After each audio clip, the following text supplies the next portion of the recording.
For today's video, ano po yung tipping? Babantayan po natin yung biglang flashing po sa taas. Yun ang nakaka-abort. Kaya madalas tinitip natin yung yung sanga doon sa taas. Pinuputo lang, pinapantay. Kaya sayang yung bunga. Sayang yung mga bunga natin. Mantap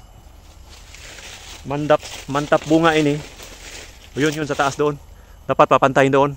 Kasi pag may sumobra dyan, flashing, yun ang nakaka-abort.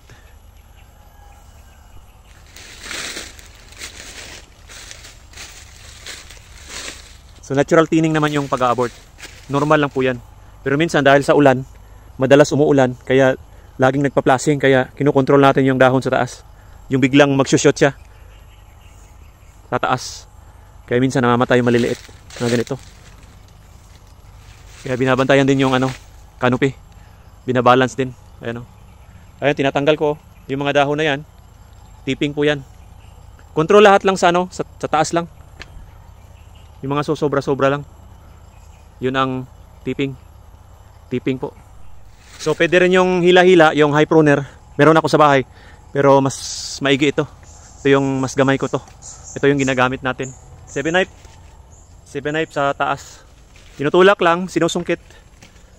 Tapos pagkatapos nito, abunuhan ko na naman. Kasi 3 months na, magsi-September na. So every 3 months po yung abono. Tipping konti, tapos sabay abono. Yun po ang pag-aalaga ng kakao. Lalo dito na halos 2x2 lang. So masyadong siya, malapit sa planting distance, malapit sa isa't isa. So dapat 3x3 kasi yung planting distance sa kakao. Kaya yun ang natin. Kinokontrol talaga yung mga dahon. Ayun yung tumataas doon.